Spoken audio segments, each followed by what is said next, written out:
본문 수정본 2016년 7월 24일 기준, 혹시 여름만 되면 유난히 통장이 빠르게 비어간다고 느끼신 적 있으신가요? 분명 돈을 쓴 것도 아닌데 어느새 잔고가 줄어있고 들어올 돈은 자꾸만 늦어지는 그런 계절이 바로 여름입니다. 많은 분들이 이것을 단순한 우연이나 여름철 지출 탓으로 넘기십니다.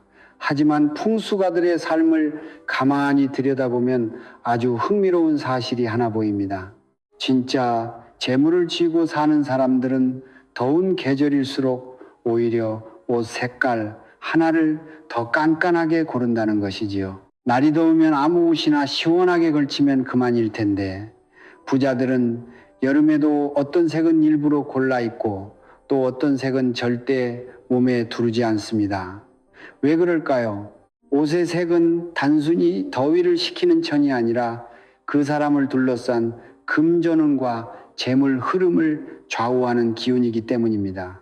똑같이 옷을 입어도 누군가는 어딘가 귀티가 흐르고 돈이 따르는 인상을 주는 반면 누군가는 애써 차려입어도 재물이 새어나가는 기운을 풍기지요. 오늘 이 영상을 끝까지 보시면 올여름 새어나가는 돈복을 단단히 붙잡고 귀치 나는 인상과 함께 재물운을 끌어당기는 색이 무엇인지 모두 아시게 될 것입니다. 구독과 좋아요 그리고 알림 설정은 언제나 큰 힘이 됩니다. 그렇다면 왜 유독 여름의 옷 색깔이 금전운에 그토록 중요한 것일까요? 이것은 여름이라는 계절이 가진 독특한 재물운의 성질 때문입니다. 풍수에서 여름은 화의 기운과 열기가 가장 강하게 솟구치는 시기입니다. 불은 위로 타오르고 사방으로 흩어지는 성질을 지녔지요. 활활 타오르는 불꽃을 떠올려 보시면 쉽습니다. 한 자리에 머물지 못하고 끊임없이 위로 솟으며 흩어지는 것이 바로 화의 본성입니다. 문제는 이 기운이 우리의 재물에도 똑같이 작용한다는 점입니다. 화기운이 강해지는 여름에는 애써 모아둔 돈마저 들떠 달아오르기 쉽습니다. 마치 한여름 땀이 줄줄 흘러내리듯 금전운도 손가락 사이로 빠져나가 버리는 것이지요. 분명 벌어들이는 것은 있는데 어쩐지 손에 쥐어지지 않고 들어온 돈도 금세 흩어져 버리는 흐름이 바로 여기서 생깁니다. 그래서 여름철에는 무엇보다 이 타오르는 화의 기운을 가라앉히고 들뜬 재물을 차분히 끌어내려 모아주는 색이 절실하게 필요합니다. 부자들이 더운 계절일수록 옷장을 정리하며 특정 색을 골라 입는 이유가 바로 여기에 있지요. 우리가 입는 옷의 색은 단순히 몸을 가리는 천이 아닙니다. 온몸을 감싸며 우리의 금전운과 직접 맞닿아 있는 기운입니다. 뜨거운 여름 공기 속에서 어떤 색을 두르느냐에 따라 재물이 차분히 보존되기도 하고 반대로 불길에 휩싸인 듯 새어나가기도 하지요. 여름은 한 해의 한가운데를 지나는 시기입니다. 이때 재물을 단단히 붙잡아 주지 못하면 정작 수확의 계절인 가을이 와도 거두어 드릴 것이 부족해지고 부자의 길에서 멀어지게 됩니다. 그런데 올여름은 예년의 여름과는 결이 다릅니다. 바로 2016년 병오년의 여름이기 때문입니다. 병오년이 어떤 해인지 풀어보면 그 의미가 분명해집니다. 병오의 병은 하늘에 떠있는 뜨거운 태양과 같은 양의 불, 즉 강렬한 화의 기운입니다. 그리고 오 역시 한낮의 뜨거움을 상징하는 불의 기운이지요. 다시 말해 병오년은 하늘과 땅에 모두 불이 자리하여 화기운이 이중으로 겹쳐 타오르는 해입니다. 여기에 1년 중 기운이 가장 강한 여름까지 더해진다고 한번 생각해 보세요. 병오년의 두 겹불의 여름의 열기까지 얹히면 그야말로 화기운이 삼중으로 폭발하는 시기가 되는 것입니다. 이런 여름은 흔히 오는 것이 아닙니다. 천간과 지지가 모두 불로 채워지는 병오년은 60년에 한 번 돌아오는 귀한 해이지요. 기운이 강하다는 것은 곧 잘 다스리면 큰 재물운을 얻을 수 있다는 뜻이기도 하지만 반대로 한 번 어긋나면 그만큼 크게 새어나갈 수 있다는 뜻이기도 합니다. 화가 삼중으로 타오르는 올여름에 만약 색 하나를 잘못 골라 입으신다면 그동안 애써 모아온 돈복이 통째로 증발해버릴 수도 있습니다.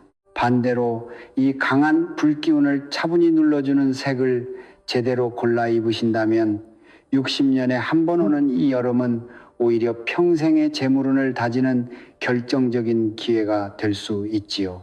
그래서 올여름만큼은 옷 색깔 하나도 가볍게 넘기셔서는 안 됩니다. 그러니 지금부터 알려드리는 색상을 꼭 끝까지 기억해 주세요.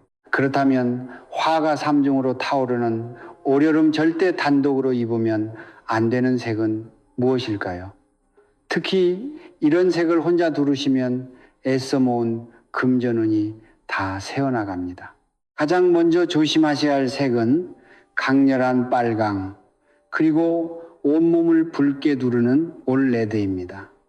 빨강은 그 자체로 가장 뜨거운 화의 색입니다. 그런데 여름이라는 계절도 병오년이라는 해도 이미 불기운으로 가득 차 있지요. 여기에 빨간 옷까지 온몸에 두르면 불에 기름을 끼얹는 격이 되어 마음이 조급해지면서 충동적인 판단이 늘고 큰돈이 한순간에 빠져나가는 흐름이 생기지요. 혹시 지금 여름 옷장에 새빨간 옷이 잔뜩 걸려 있다면 올여름만큼은 잠시 넣어 두시기를 권합니다. 두 번째는 쨍한 오렌지와 형광 계열입니다.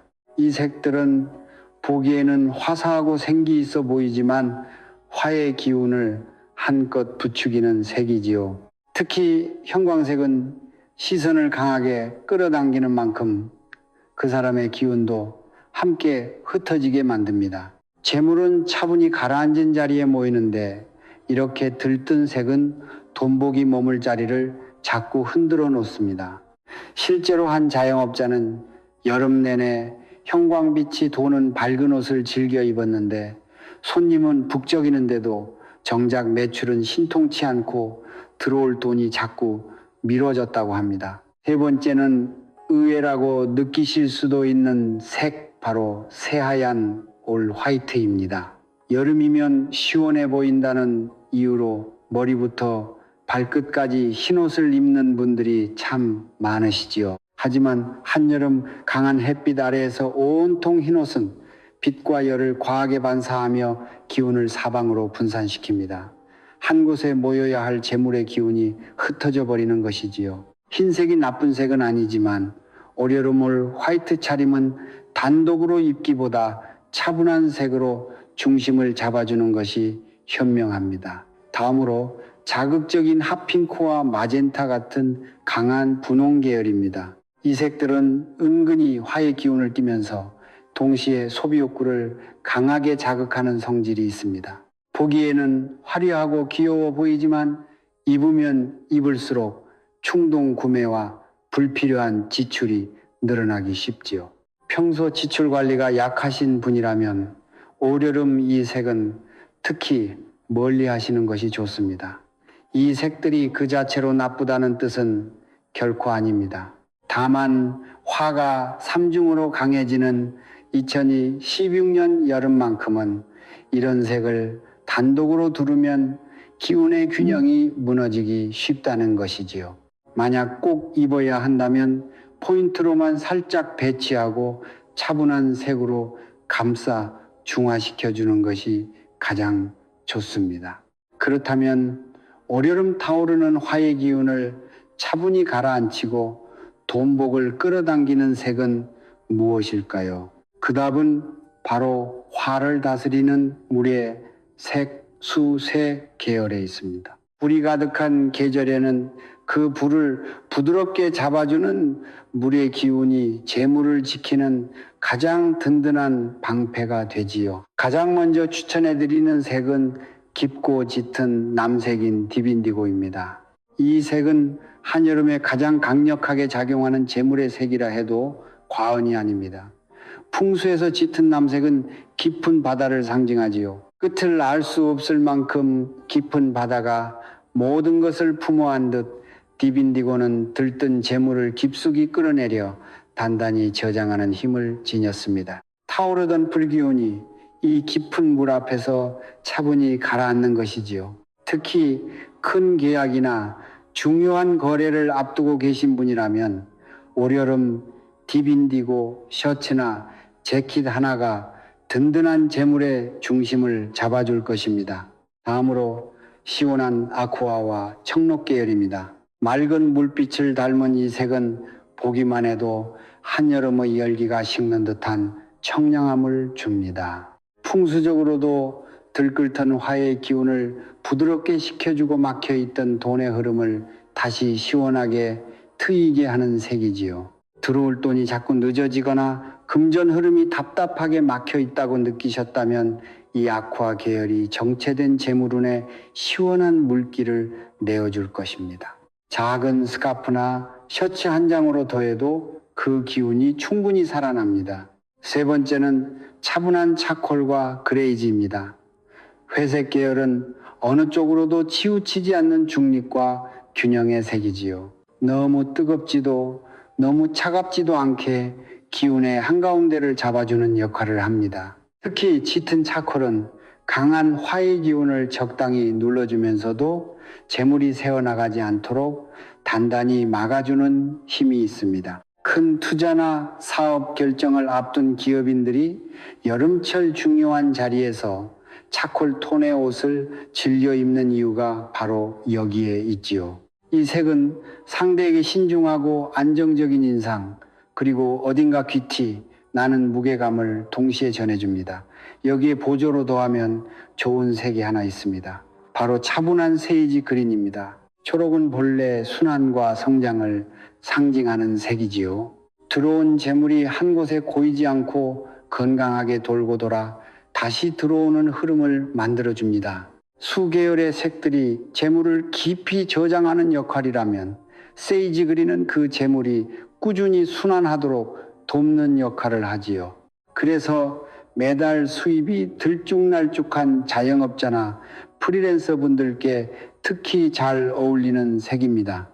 실제로 한 부동산 투자자는 여름마다 큰 거래가 있을 때면 반드시 짙은 남색 계열의 옷을 챙겨 입는다고 합니다. 그 옷을 입으면 판단이 들뜨지 않고 차분해져 계약이 안정적으로 성사된다는 것이죠. 화가 삼중으로 강해지는 올여름에는 이렇게 물의 기운을 담은 색 하나하나가 새어나가는 돈복을 단단히 붙잡아주는 든든한 버팀목이 되지요. 한 가지 기억해 두실 점은 같은 계열이라도 너무 차갑고 쨍한 톤보다는 깊고 차분하게 가라앉은 톤을 고르시는 것이 좋다는 것입니다. 깊은 물처럼 잔잔하고 묵직한 색일수록 재물을 품는 힘이 강해지지요. 지금까지 올여름 돈복을 부르는 색들을 알려드렸는데 같은 색이라도 어떤 일을 하시느냐에 따라 더 잘 맞는 색이 따로 있습니다.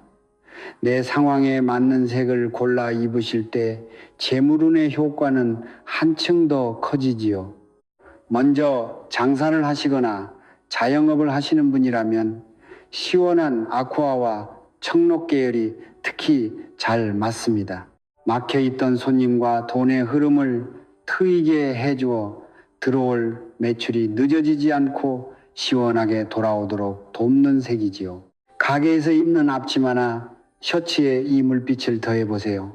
사업을 하시거나 큰 계약을 앞두신 분이라면 깊은 디빈디고가 든든한 버팀목이 됩니다. 상대에게 신중하고 신뢰감 있는 인상을 주면서 들뜨기 쉬운 판단을 차분히 가라앉혀 계약이 안정적으로 성사되도록 이끌어주지요. 중요한 자리일수록 짙은 남색을 중심에 두시는 것이 좋습니다. 직장에 다니시거나 승진과 평가를 앞두신 분이라면 차분한 차콜과 그레이 계열을 권해드립니다. 어느 쪽으로도 치우치지 않는 균형의 색이라 윗사람에게 안정적이고 귀티나는 인상을 주어 좋은 기회를 끌어당기지요. 옷차림만큼 신경 쓰면 좋은 것이 바로 여름철 집안의 색입니다. 옷이 몸을 감싸는 기운이라면 집은 우리가 가장 오래 머무는 공간의 기운이기 때문이지요. 화의 기운이 가득한 여름에는 침구와 커튼을 시원한 물이나 차분한 톤으로 바꿔주시는 것이 좋습니다. 새빨갛거나 쨍한 색의 침구는 잠자는 동안에도 기운을 들뜨게 만들어 재물이 머물 자리를 흔들지요. 침실과 거실의 깊은 남색이나 아쿠아 빛을 살짝 더하기만 해도 집안 전체에 차분히 재물을 끌어모으는 기운이 자리 잡습니다. 이렇게 입는 옷과 머무는 공간을 함께 다스릴 때 올여름 돈복은 안팎으로 단단하게 채워집니다. 색 하나만 잘 골라도 기운을 살릴 수 있지만 진짜 부자들은 여기서 한 걸음 더 나아갑니다. 바로 색의 조합을 통해 금전운을 극대화하는 것이지요. 한 가지 색으로만 입는 것보다 두세 가지 색을 조화롭게 섞을 때 돈의 흐름이 더 단단해지고 재물이 안정적으로 모이는 구조가 만들어집니다. 성공한 사람들의 여름 옷차림을 가만히 보면 우연처럼 보이지만 사실은 철저히 계산된 색상 조합을 발견하게 됩니다. 지금부터 올여름 돈복을 부르는 부자들의 실전 색상 조합법을 알려드리겠습니다. 첫 번째는 딥네이비와 아이보리의 조합입니다. 깊은 남색이 주는 묵직함 위에 부드러운 아이보리가 은은한 여유를 더해주는 조합이지요. 남색이 재물을 깊이 붙잡아두고 아이보리가 그 위에 귀티나는 품격을 입혀줍니다. 상대에게 신뢰감을 주면서도 답답하지 않은 인상을 남기기 때문에 중요한 계약이나 비즈니스 자리에서 특히 빛을 발하는 조합입니다. 딥 네이비 셔츠에 아이보리 톤의 바지나 가방을 더해보세요. 두 번째는 차콜과 아쿠아의 조합입니다. 차분한 차콜이 들뜬 기운을 묵직하게 눌러주고 시원한 아쿠아가 막힌 돈의 흐름을 트이게 해주는 조합이지요. 한여름의 열기를 차분히 식히면서 동시에 계약운을 끌어올리는 힘이 있습니다. 회색 옷차림에 아쿠아비 스카프나 셔츠를 살짝 포인트로 더하면 절제된 무게감 속에서도 시원하게 재물이 흐르는 기운을 느끼실 수 있습니다. 들어올 돈이 자꾸 늦어진다고 느끼시는 분께 특히 권해드리는 조합입니다. 세 번째는 딥인디고와 실버 포인트의 조합입니다. 깊은 남색이 재물을 단단히 저장하고 그 위에 은은한 은빛 액세서리가 차분한 광채를 더해주는 조합이지요. 은빛은 화의 기운을 눌러주는 시원한 금속의 기운을 지녀 특히 잘 어울립니다. 다만 실버는 어디까지나 포인트로만 활용하시는 것이 좋습니다. 시계 하나 혹은 작은 귀걸이 하나 정도면 충분하지요. 깊은 남색에 은빛 포인트 하나를 더하면 돈을 지키면서도 세련된 인상을 동시에 잡을 수 있습니다. 이 조합들의 공통된 핵심은 바로 과하지 않은 균형입니다. 아무리 좋은 색이라도 한 가지에 너무 치우치면 기운이 흐트러지기 마련이죠. 묵직하게 중심을 잡아주는 색을 바탕에 두고 시원한 색이나 포인트 색을 적당히 더하는 것. 이것이 올여름 재물을 단단히 끌어모으는 부자들의 색 조합 공식입니다. 올여름 재물운을 완성하려면 색상만큼이나 신경 쓰셔야 할 것이 하나 더 있습니다. 바로 옷의 소재이지요. 풍수에서 여름 재물의 핵심은 시원하게 통하는 흐름입니다. 화의 기운이 가득한 계절의 기운이 안에 갇혀 답답하게 들끓으면 재물 역시 제대로 순환하지 못하고 막혀버리지요. 이때 가장 좋은 소재가 바로 린넨과 면 같은 천연 섬유입니다. 자연에서 온 이 소재들은 바람을 시원하게 통하게 하면서도 기운을 부드럽게 다스려 들뜬 화의 기운을 자연스럽게 가라앉혀 줍니다. 반면 합성 섬유는 가볍고 편할 수는 있지만 풍수적으로는 기운을 제대로 담아내지 못하지요. 같은 딥네이비 셔츠라도 합성 섬유보다 천연 린넨 소재가 금전운에 훨씬 유리한 이유입니다. 소품에도 작은 비결이 있습니다. 많은 분들이 여름에 새하얀 가방과 신발 혹은 검은색 가방을 즐겨 드시지요. 하지만 앞서 말씀드렸듯 올여름에는 올 화이트도 올 블랙도 단독으로는 재물운의 결이 좋지 않습니다. 그 대신 차분하게 톤 다운된 블루나 그레이 계열의 가방과 신발을 선택해 보세요. 풍수에서 가방은 재물을 담는 그릇이고 신발은 재물이 드나드는 길이라 봅니다. 차분한 물빛 계열의 소품 하나가 발걸음마다 안정된 돈복을 불러들이지요. 여기에 화의 기운을 눌러주는 은빛 쿨톤 액세서리를 포인트로 하나만 더하면 올여름 금전운을 위한 옷차림이 비로소 완성됩니다. 작은 디테일 하나가 큰 재물의 차이를 만들어냅니다. 풍수에서 여름은 한 해의 기운이 가장 활발하게 솟구치는 계절인 동시에 그 기운을 어떻게 다스리느냐에 따라 하반기의 흐름이 결정되는 중요한 시기입니다. 그리고 그 흐름을 좌우하는 가장 가까운 비결이 바로 어떤 색의 옷을 몸에 두르느냐이지요. 올여름 6월, 7월, 8월에는 여러분이 무슨 색 옷을 입느냐가 몇 달 후 여러분의 통장 잔고와 직접 연결될 수 있습니다. 올여름의 색 선택은 곧 다가올 하반기 재물운을 미리 심어두는 소중한 씨앗이지요. 오늘 영상에서 말씀드렸던 색상의 셔츠, 차콜 톤의 옷, 천연 린넨 소재의 여름옷, 그리고 화의 기운을 눌러주는 은빛 쿨톤 액세서리가 궁금하신 분들은 영상 아래에 정리해 두었으니 한번 확인해 보세요. 요즘은 단순히 좋은 색, 나쁜 색을 따지는 것을 넘어서 내 인생 전체의 재물운이 어떤 구조인지 한 번쯤 사주풀이로 확인해 보시는 분들이 많습니다. 괜히 불안해 하시면서 이것저것 하시는 것보다 내가 타고난 재물운의 방향을 알고 준비하시는 것이 훨씬 안정적이지요. 지금 내가 돈이 모이는 시기인지 아니면 지켜야 하는 구조인지 궁금하신 분들은 고정 댓글과 설명란의 사주풀이 안내를 참고해 주세요. 그리고 한 가지 더 말씀드릴 것이 있는데요. 채널에서 멤버십을 열어두었습니다. 이 멤버십은 여러분이 보내주신 소중한 마음을 모아서 어려운 분들을 돕는 데 쓰고자 합니다. 개운법 중에서도 내가 가진 것을 나누는 것이 금전운을 여는 가장 강력한 방법인데요.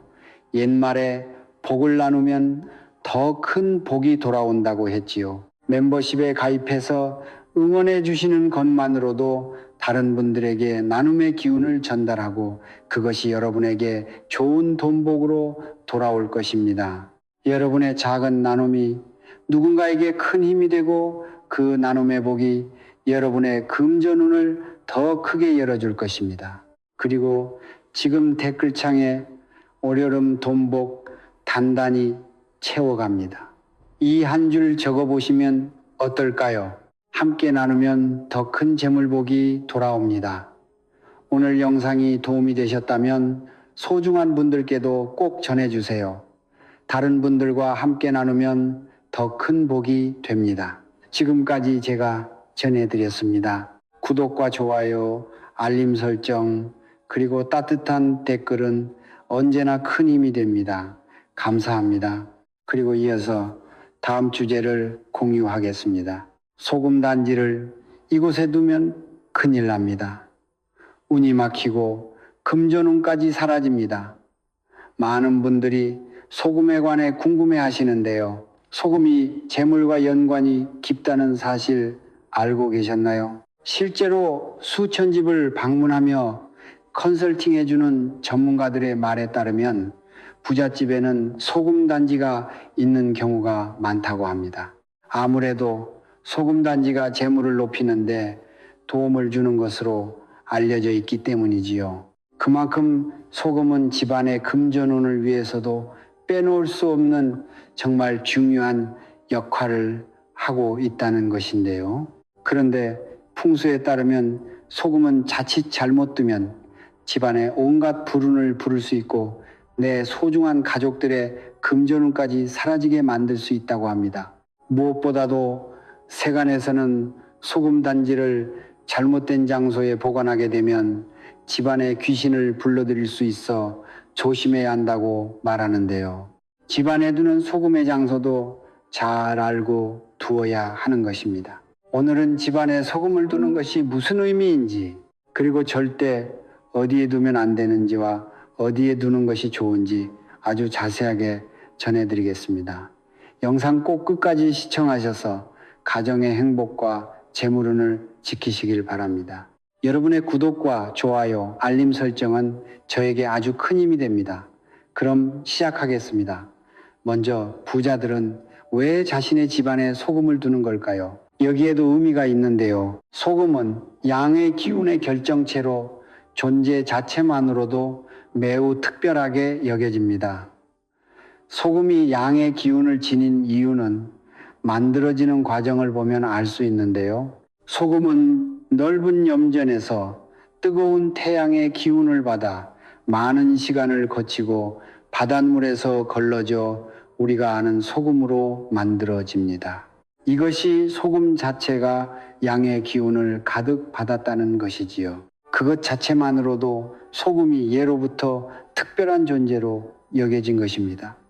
여러분께서는 소금이 과거에 얼마나 중요했는지 아시나요? 과거 서양에서는 소금의 경제적 가치가 높았기 때문에 병사들에게 월급의 일부를 소금으로 지급했는데요. 우리나라 역시 소금이 굉장히 귀했습니다. 농경사회에서 필수인 소와 금처럼 진귀하다는 뜻으로 작은 금이라는 의미를 가졌고 소금이 된 것이지요. 이것만 봐도 소금은 금전과 관련이 있어 보입니다. 실제로 부잣집에는 소금 단지가 놓여 있는 경우가 많은데요. 소금은 예로부터 재물과 관련이 깊은 재료로 여겨졌기 때문입니다. 소금은 음식의 맛을 내는데 필수적인 재료이기도 하지만 옛날부터 매우 귀중했고 나쁜 기운을 몰아내고 좋은 기운을 불러들이는 데 사용되었는데요. 소금이 정화의 상징이기 때문입니다. 여러분, 장례식장을 다녀오면 어르신들이 많이 말씀하시는 것이 있는데 기억하시나요? 바로 다녀와서 소금을 뿌리는 법입니다. 장례식장에 다녀온 뒤 현관문을 들어서기 전 온몸에 굵은 소금을 뿌리는 것을 경험하셨거나 들어보신 적이 한 번쯤은 있으실 겁니다. 이렇게 우리 몸에 소금을 뿌리는 것은 정화의 의미인데요. 혹시나 식장에 다녀온 우리에게 따라붙었을지도 모르는 악령을 쫓아내 우리의 몸을 정화하고 내 가족에게 해를 가하지 않도록 하는 것입니다.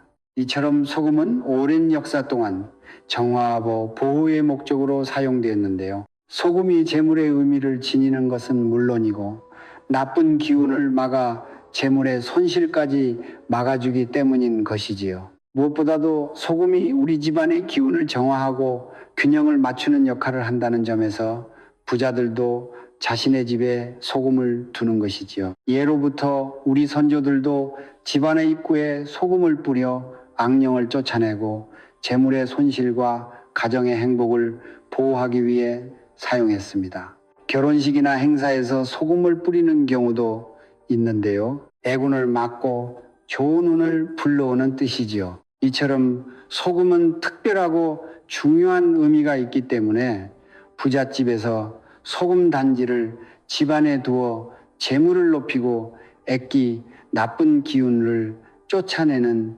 의미가 있는 것입니다. 이처럼 우리가 일상생활에서 사용하는 소금은 탁한 기운을 막아주고 불길함을 제거하며 금전을 불러 모으는 효과를 가지고 있습니다. 만약 요즘 여러분의 금전 흐름이 막혀 막막하시다면 간단한 이 방법을 해보는 것이 좋은데요. 앞서 말씀드린 소금의 효과를 더욱 극대화시켜 활용할 수 있는 방법입니다. 그것은 바로 소금을 단지에 보관하는 것이지요.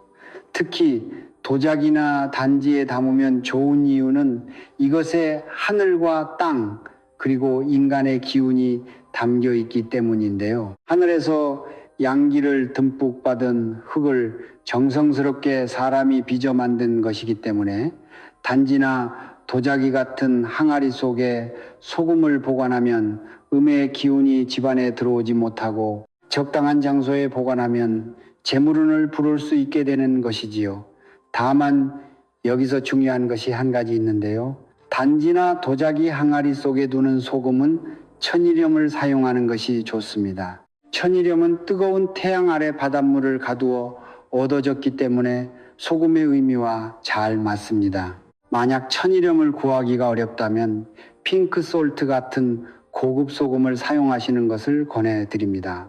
소금은 재물운을 상징하기 때문에 그에 맞는 것을 써주는 것이 좋겠지요. 무엇보다도 가끔씩은 소금을 교체해 주어 신선한 상태를 유지해 주는 것도 중요합니다.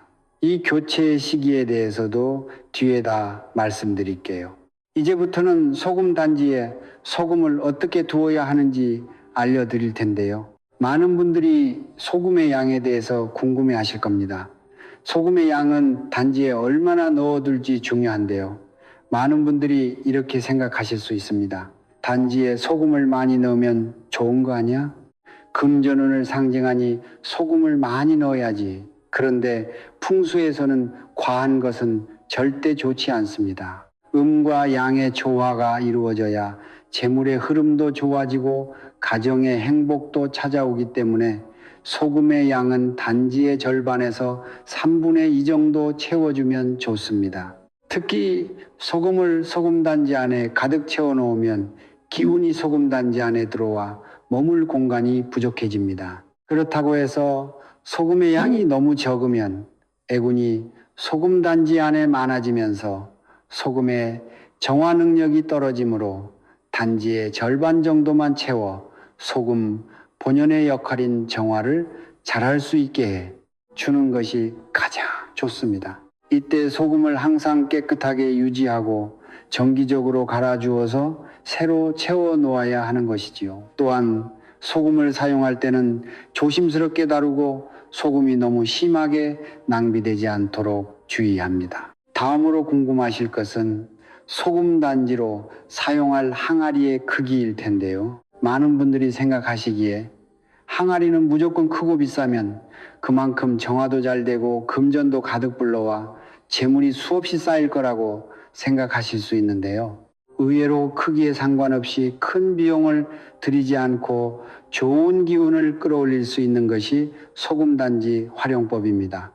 그러므로 소금단지에 대한 믿음과 간절한 염원이 중요한데요. 선택할 때는 본인이 직접 사진 등을 보고 느낌이 좋은 것을 선택해 주시는 것이 좋고, 너무 크거나 작기보다는 손 크기 정도 아니면 손보다 조금 더 큰 크기가 좋습니다.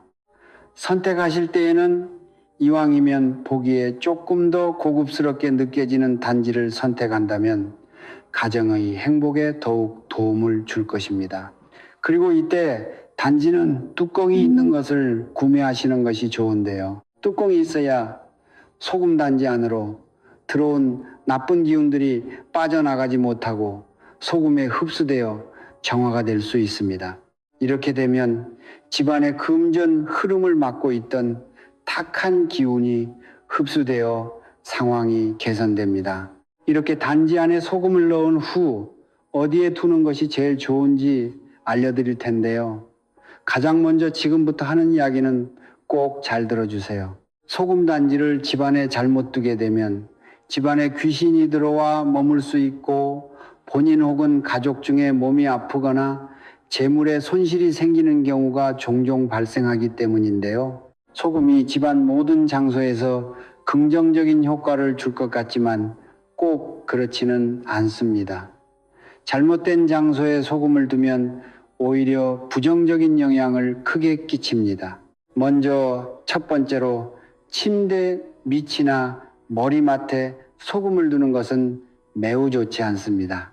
침대 밑에 소금을 두면 소금이 부정적인 에너지를 흡수하면서 우리가 자고 있는 동안 부정적인 에너지를 뿜을 수 있는데요. 이렇게 되면 사람이 자는 동안 악몽을 꾸게 되거나 잠을 설치게 됩니다.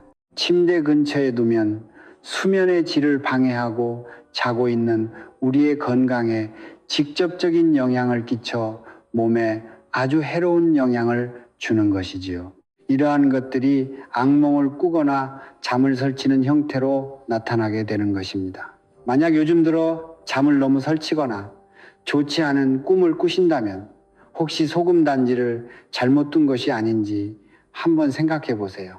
실제 한 가정에서도 소금을 여기저기 두면 가족 구성원이 건강해지고 금전운과 성공운이 아주 좋아진다고 들어서 이곳저곳에 놓아두었다고 하는데요.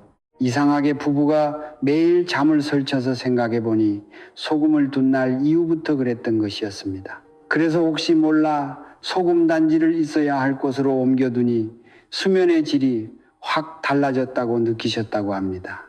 두 번째로 거실 탁자 위에 다 보이게 소금 단지를 두는 것도 좋지 않습니다. 가족 구성원들이 많이 모여 거실 탁자에서 이야기를 나누거나 간단한 식사를 하는 경우가 많은데요. 소금은 나쁜 기운을 흡수하여 정화하는 역할을 하는데 식탁에 보이게 소금 단지를 두면 가정의 화목과 건강에 안 좋은 영향을 불러올 수 있습니다. 무엇보다도 거실 식탁은 다른 사람들의 눈에 띄는 공간인데요. 돈을 보이도록 아무데나 놓아두시는 분들은 많지 않으실 겁니다. 이처럼 소금 단지도 너무 흔히 보이는 곳에는 두지 않는 것이 재물운을 상승하게 만드는 방법입니다. 무엇보다도 거실 탁자나 거실의 가운데 부분은 가정의 중심이 되는 매우 중요한 공간으로 여겨지는데요. 양의 기운이 많아야 하는 공간이고 대부분 구조를 보면 햇빛이 가장 많이 들어오는 공간이기도 하지요. 그렇다고 이 공간에 양의 기운을 상징하는 소금 단지를 둔다면 양의 기운만 점점 더 강해져서 좋지 않을 수 있습니다. 무엇보다 소금이 이 공간에서 부정적인 영향을 주게 된다면 집뿐만 아니라 가족 전체의 좋은 복의 흐름에 방해가 될 수 있으니 다른 곳에 두는 것이 좋습니다. 세 번째로 아이들 방에 소금을 두는 것은 매우 위험합니다. 아이들의 방은 성장하는 아이들을 위한 공간이며 조심해야 하는 공간이기도 한데요. 아이들은 성장과 학습 그리고 놀면서 에너지를 많이 만들어냅니다. 그런데 소금은 정화의 의미를 지니고 있지요. 강력한 흡수력을 가지고 있기 때문에 아이들이 발산하는 긍정적인 에너지까지 모조리 흡수할 수 있습니다. 이렇게 되면 아이들의 긍정적인 에너지가 흡수되어 활력이 떨어지거나 학습을 할 때에도 집중력이 저하되는 경우가 종종 있습니다. 아이들의 방은 아이들이 휴식을 취하는 방이지 앞서 말씀드린 첫 번째 장소처럼 편안하게 휴식을 취하는데 방해가 되거나 악몽을 만들 수 있어 이곳에 두지 말아야 합니다. 소금은 습기를 흡수하는 제습 효과가 있는데요. 아이들의 방이 너무 건조한 것은 좋지 않습니다. 그래서 이곳에 두는 것은 피해 주시는 것이 좋은 것이지요. 무엇보다도 아이들은 자신의 방에서 활기를 뿜으며 뛰어다니는 경우도 많습니다. 그런데 소금 단지를 두었다가 무심코 치게 되어 와르르 쏟거나 사고가 발생하는 경우도 있기 때문에 가정에 아이들이 있다면 이곳에는 놓지 않는 것이 안전을 위해서도 좋습니다. 다만 어른들이 있는 서재는 나쁘지 않은데요. 어른들의 경우 아이들과 다르게 활력이 과도하게 넘치기보다 보통 조용하게 앉아서 일하는 공간이기 때문에 이곳에 두는 것은 큰 문제가 없습니다. 그렇다면 소금을 어디에 두어야 할지 궁금하실 텐데요. 바로 말씀드리겠습니다. 첫 번째는 재물을 담당하는 공간인 화장실입니다. 화장실은 물과 깊은 관련이 있는 공간이며 많은 분들이 아시다시피 풍수에서 재물과 관련이 깊은 공간인데요. 금전 흐름이 막히면 화장실 청소부터 하라는 말이 여기서 나온 것이지요. 일반적으로 화장실에서 사용하는 물은 사람 몸에서 나오는 배설물을 씻는 용도로 사용되며 그 물기가 화장실에 남아있을 경우 곰팡이와 세균 등이 쌓여 건강을 해칠 수 있고 집안의 재물운을 사라지게 만들 수 있습니다. 이러한 이유로 화장실 사용 후 물기를 꼭 제거하고 청결을 유지하는 것이 중요하다고 하는 것이지요. 그렇기 때문에 화장실에 소금 단지를 두면 소금의 정화작용으로 인해 화장실의 나쁜 기운을 정화하는 데 효과적인데요. 이때 주의하셔야 할 점은 화장실에 소금 단지를 둔다면 습하지 않은지, 그리고 소금이 변하지 않았는지 수시로 잘 체크해 주시는 것이 좋습니다. 화장실은 워낙 습한 공간이기 때문에 관리를 소홀히 한다면 변질되기 쉽기 때문입니다. 두 번째는 주방인데요. 풍수에서 주방의 물은 여러 가지 중요한 의미를 가지고 있습니다. 주방은 음식이 만들어지는 공간이지요. 그래서 생명을 살리는 공간으로 여겨집니다. 또한 주방은 물과 불이 공존하는 공간이기 때문에 이곳이 잘 관리되면 재물과 가정의 건강운도 좋아지는 것으로 알려져 있는데요. 주방에 물이 잘 흐르고 깨끗할 때 집안이 번영할 수 있다고 많이들 말씀하시지요. 반대로 주방 싱크대에 물이 고이거나 배수구가 막히면 재물의 흐름이 막히고 재정적으로 어려움을 겪을 수 있습니다. 그래서 이렇게 되면 빠르게 처리해 주는 것이 필요한 것인데요. 이런 공간인 주방에 소금 단지를 두는 것은 재물운을 상승시킬 수 있는 방법입니다. 다만 주방은 곳곳에 위험이 있는 공간이기 때문에 안 보이는 찬장이나 서랍에 소금 단지를 두는 것을 추천해 드립니다. 너무 혼이 다 드러나 보인다면 좋지 않을 뿐더러 주방 생활을 할 때에도 항상 조심해야 해서 더욱 신경이 쓰일 수 있습니다. 세 번째로 소금 단지를 두기 가장 좋은 장소는 집에 좋은 기운과 나쁜 기운이 가장 먼저 들어오고 나가는 현관입니다. 예전에는 대부분의 집들이 현관이 따로 없었으며 집과 외부를 연결하는 대문이 야외에 있어 낮 동안 양의 기운이 대문을 통해 자연스럽게 집 안으로 들어올 수 있었는데요. 현대에서는 현관이 개방되어 있기보다는 집 안에 함께 있는 경우가 많지요. 그런데 현관 역시 생활 풍수에서는 밝아야 좋다고 많이들 말씀하십니다. 그래서 현관에 일부러라도 밝은 조명을 설치해 주는 경우가 많은데요. 이곳에 소금 단지를 배치하게 된다면 현관을 통해 나쁜 기운이 들어오더라도 가장 먼저 흡수되는 것이죠. 그리고 이렇게 나쁜 기운이 막아지면 집안의 금전운이 상승하는 효과를 볼 수 있습니다. 다만 소금 단지를 현관에 두실 때 주의하셔야 할 점이 있는데요. 현관 구석에 놓아 가족 구성원들의 움직임에 방해받지 않게 두는 것이 좋고, 아니면 신발장 안에 보관하시는 것도 괜찮습니다. 신발장 안에 두면 좋은 점은 신발 때문인데요. 우리는 일상생활을 하면서 자신도 모르게 다양한 기운을 외부에서 신발에 묻혀 집으로 들어옵니다. 이러한 신발들을 신발장에 보관하게 되지요. 이때 신발장 안에 소금 단지가 있다면 신발에 배어 있는 나쁜 기운을 흡수해 정화해 줍니다. 이렇게 각각 다른 장소에 소금 단지를 두는 것은 무척 중요한데요. 소금의 교체 시기 역시 중요합니다. 무엇보다도 집안의 청결이 운에 좋은 흐름의 가장 필수인데요. 그와 비슷한 맥락으로 소금 단지의 소금은 3개월에서 6개월 주기로 교체하는 것이 좋습니다. 다만 집안의 상황이나 소금 단지가 놓인 위치에 따라 교체 시기를 조절할 수 있는데, 가족 구성원이 많아 자주 드나드는 현관과 음의 기운이 많은 화장실은 3개월마다 한 번씩 교체해 주는 것이 좋고, 변질이 되었다면 더 짧은 주기로 교체해 주는 것도 괜찮습니다. 그렇게 소금 단지를 한 번씩 확인해 주시는 것이 좋은데요. 일부러 신경 쓰지 않는다면 잊어버리기 쉽기 때문입니다. 만약 평소와 달리 갑자기 몸이 이곳저곳 아프거나 일이 잘 안 풀리고 괜스레 금전에 손실이 있을 때에는 소금 단지 안에 있는 소금의 물기가 있는지 습한지 만져보는 것이 좋습니다. 소금을 만져보았는데 소금이 손에 묻어나고 축축한 느낌이 든다면 이는 소금이 탁한 기운을 흡수한 것이기 때문에 교체를 해주는 것이 좋습니다. 또 많은 분들이 교체하고 난 소금은 어떻게 처리해야 하는지 궁금해 하시는데요. 교체한 소금을 어떻게 처리하는지 알려드리겠습니다. 먼저 기운을 정화하는 용도로 사용한 소금은 절대 식용으로 사용하시면 안 됩니다. 소금 단지 안에 있는 소금에는 나쁜 기운이 가득 담겨 있는 것인데요. 그래서 식용으로 사용하거나 다른 소금처럼 그냥 사용해서는 안 됩니다.